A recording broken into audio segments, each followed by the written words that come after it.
This funny man has entertained us for years with his comedic timing and infectious laugh.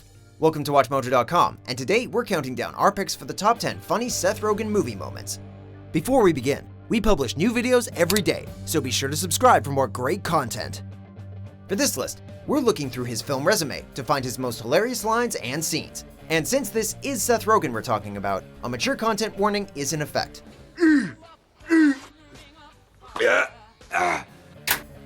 Number 10, finding the airbag's neighbors. 420! Victory. Boom! This gag is simple yet genius. New parents Mac and Kelly get into a war of wits and fists with a fraternity that lives next door. One morning, Kelly discovers that her car's airbags have been stolen. Mac finds them quickly when he sits on his work chair and is launched into the air. I don't know, we should follow police. The height he's catapulted by this advanced whoopee cushion is absurd.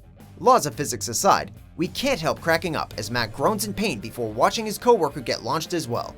The lesson here is obvious. Don't mess with Delta Psi Beta. There's 3 left! Number 9, War of the Nerds. Fanboys. What is the Klingon translation for "you're gonna die a virgin"? You'd expect a movie called Fanboys to have at least one nerdy conflict. However, we still didn't see this funny fight coming. A group of Star Wars fans decide to insult some Trekkies. Oh, excuse us, Trekkers. Led by Seth Rogen's Admiral character.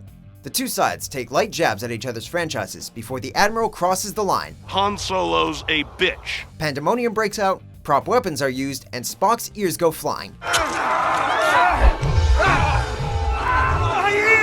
All the while, the Admiral hilariously orders his fellow Trekkers to fight without stepping in himself. Attack, you cowards! That's an order! Rogen's role in Fanboys may be brief, but his dedication to the character would make Captain Picard proud.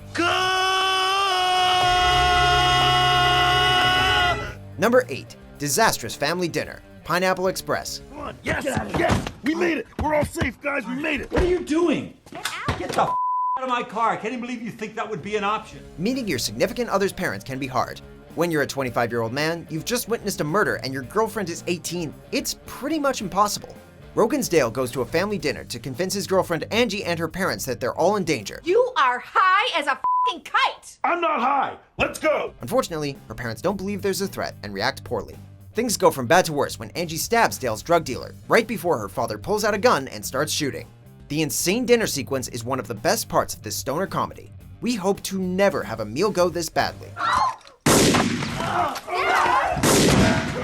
Number 7, Shrooms and Cirque du Soleil.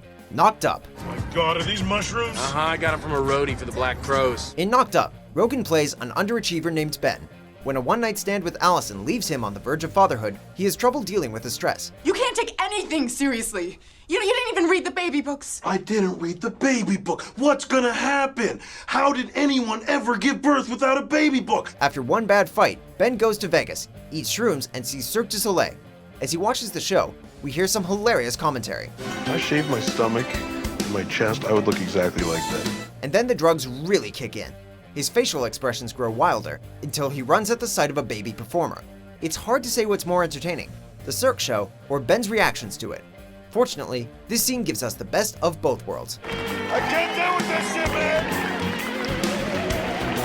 Hold up.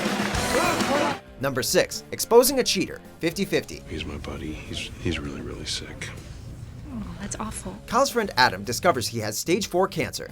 Although Rogen's character is not above using his friend's diagnosis to hit on women, he still deeply cares about Adam's well-being. So when Kyle catches Adam's girlfriend cheating, he can't hold back his rage. I would like to present to you what I have grown to call Exhibit Whore!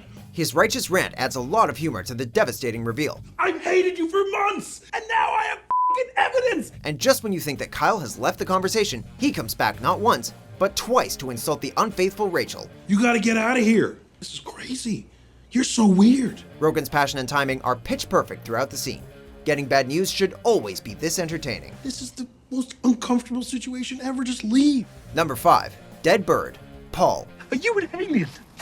To you, I am, yes. One of Rogen's strangest roles came when he played an alien in Paul. In the movie, the extraterrestrial finds traveling companions in 2 UFO enthusiasts, played by Nick Frost and Simon Pegg. When the trio accidentally hits a bird, they stop to inspect it. All of a sudden, Paul cradles it and concentrates. beautiful music plays as the bird springs back to life, and then Paul eats it. It's a miracle. Frost and Peg's horrified expressions are pure comedy gold. Paul's nonchalant attitude is just the icing on the cake. Although we won't advocate chomping down on a live bird, we can endorse this weird movie moment. Man, I'm gonna miss these. Number 4. Bad police work. Superbad. Was he Like, African? Was he African?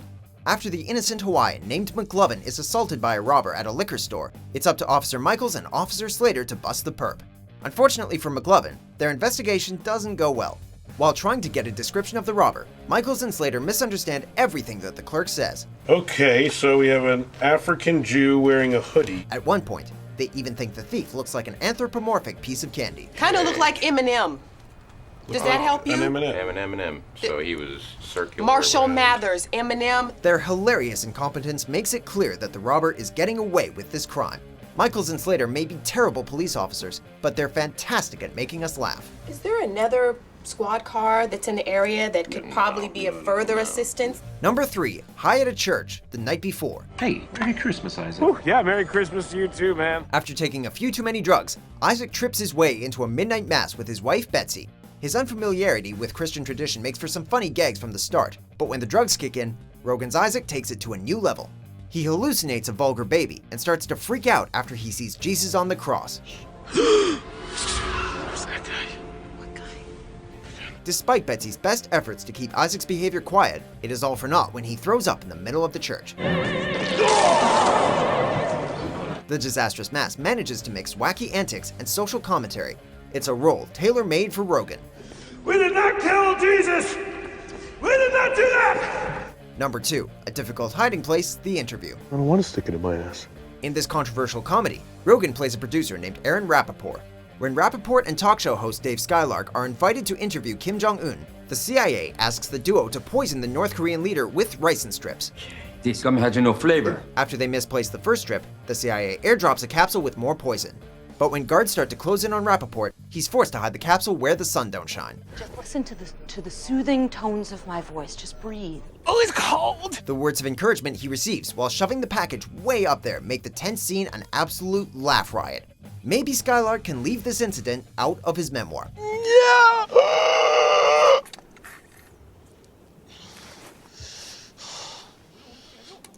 The package is secure. Before we highlight our top pick, here are a few uproarious honorable mentions.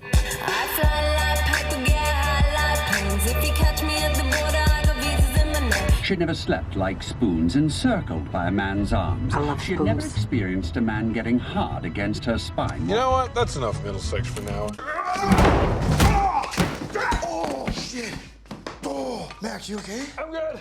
Number 1. A crazy climax. This is the end. Oh, man. Oh. Fictional versions of Seth Rogen and Jay Baruchel are trapped on Earth during a biblical apocalypse. After Jay's honesty earns him a skybeam straight to heaven, Seth attempts to hitch a ride. But when his presence causes the beam to start fading, Rogen lets go so his friend can ascend. I'm not gonna hold you back anymore. Just before he falls into Satan's mouth, a beam of light saves Rogen as an epic song booms.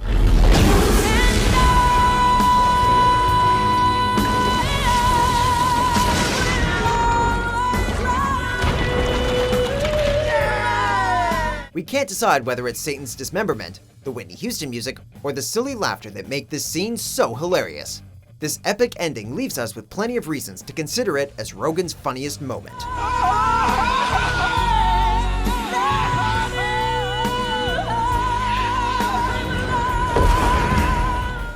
Do you agree with our picks? Check out these other great clips from WatchMojo and subscribe for new videos every day.